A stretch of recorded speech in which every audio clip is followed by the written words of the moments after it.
Hi, welcome to our second session on prettifying your Business Central app with JavaScript. Quick recap. So the first session we did was to look at how to add a logo, and the end result was something like this. We're now going to add to this very bland page a web page. So we are going to embed onto this particular page our website. And let's go back to the code and see how we do that. Right, let's get started on defining our web page add-in. And as before, we will begin with the control add-in definition, which is a Business Central construct. It's defined in a file with a .al extension. I have called mine add web page. The first line starts with the keyword control add-in, a Business Central command, followed by a name, the name being how we will refer to this from our Business Central page. Then we have a few layout commands. You can basically copy those as they are. And then we define the other components of this add-in. So this consists of two JavaScript files. One is the startup script, which will run when we load the page. The second is a scripts file, which contains other logic. So this will contain some functions and so on, which I will call from my Business Central logic. And then lastly, because we do need to interact with this particular object, unlike our previous example, I have declared an event. An event will allow me to trigger something when I load the page from Business Central. And then I have declared a procedure, bearing in mind this is Business Central syntax. So it starts with the keyword procedure, it has a name, and it has some parameters, in this case only one parameter of type text. Note that there is no other code defined for this. This is simply a declaration of a function which will exist in this case in my scripts file. So over here I will have a function called also embed home page, and it will be able to execute logic. What this is basically a conduit. So Business Central will be able to recognize this thing called procedure embedded home page, and my JavaScript file will also be able to recognize it. The next thing I'm going to do is to define the startup JS. So this, in this case, I have called it startup. I have told my control add-in where to find this file. It is a JavaScript file. We know this because it ends with JS.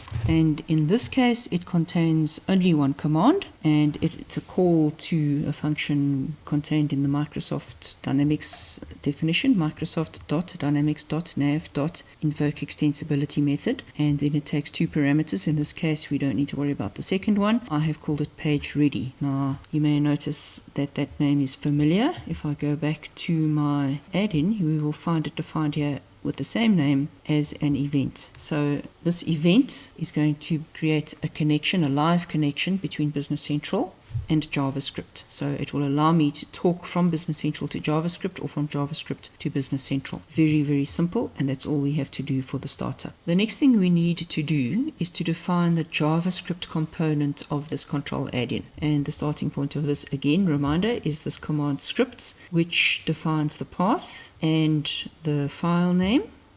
And that is stored over here. So if we open this up, you'll see that this contains two functions, embed home page and create page. And if you're paying attention, you will have realized that we've seen the word embed home page before. It is defined over here. We have a placeholder declaring it in Business Central. Procedure embed home page with one parameter. Exactly the same pattern over here. Only difference is here we call it a function. We've used the same name, and we have also used the same variable name. And note that we also don't have to declare it with a particular data type. JavaScript does not really care too much about data types. Now, the other thing you may notice is that the second function, create page, is not defined in our control add-in. Why? Because Business Central will not be talking directly to create page. It does not need to know that there is such a function. The only conduit from Business Central into this JavaScript file will be this function here. So we don't need to worry about it. We only need to declare this one. We don't need to tell Business Central that this exists. So when Business Central passes this variable called home page, it is going to trigger the function create page. And this should be now following a familiar pattern. We start by basically creating an object called placeholder, and that is created from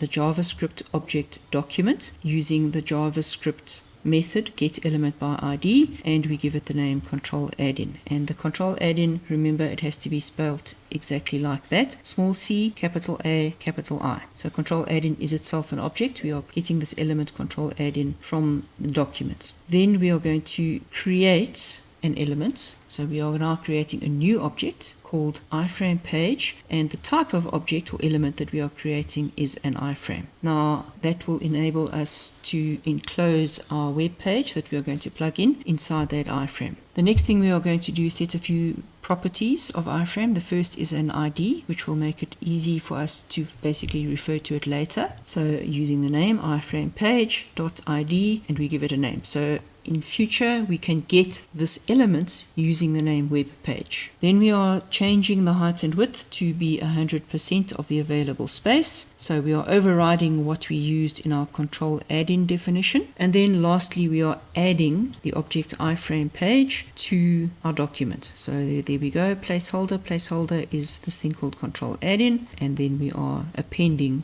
iframe page. Once it's run that, it returns back up here, and we are now going to get, because we don't have that reference anymore, we will now get that thing that we created over here called web page. We will get that element, and we will use that to now define the source. So this property src means source, and that will now contain the URL for our web page, and this will be coming, of course, from this parameter over here, which in turn will be coming from Business Central. Okay, we're now at the final stage of plugging all of this together to make it visible to Business Central. And in order to do that, I am making use of a Business Central page. I have called it web page. It is declared as type card part. Within my card part, I have created the area layout, the area content, and then I have defined my user control. The user control has two things. It has a name, which is how it is referenced within this page, and it has reference to the object, which is of course my control add-in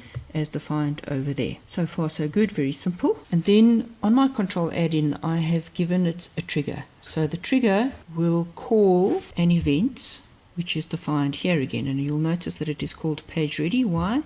Because that is what it is known as in my control add-in definition. So my trigger here, page ready, will trigger this event over here. Within Business Central, I'm then going to get the table company info. This is all obviously standard Business Central so far. And then I am going to use a field from my company info table to pass back to JavaScript. And the way I do that is I first of all start by referring to my current page over there, current object. Then within my current page, I am calling the control add-in embedded page, which is this thing over here, and then I am referring to a function in JavaScript. And the way I do that is I'm calling from embedded page, I'm referring back here, I'm getting my placeholder, and on my placeholder I will go back to my JavaScript, which will define what happens over there, as we discussed in the previous section. This is pretty much all we have to do. So I'm going to get my record. In there I get the value companyinfo.homepage, which I'm hoping contains a URL, and I'm passing that to the function embed homepage, which is stored over there. This control add-in is in turn invoking my JavaScript over here, embed homepage, with my parameter, and from there on it's JavaScript all the way. Right, so we are now ready to make use of our card part, which is called web page. I'm going to go back to my splash page over here. I have already plugged it in, so you don't have to sit and watch me code. Part, give it a name, and tell it which page to call. That's it. I'm going to press Ctrl F5, and we should see our page now load in our web browser. Yes, there it is. Okay, and just to prove that this is in fact a live page, I'm going to say decline, and you can see that this is a live page, and I can go and click wherever I need to click. I think that is really cool. So I think we'll leave it there for now. Thanks for watching, and the next subject that we will be discussing will be how to add buttons onto your page. Ciao for now.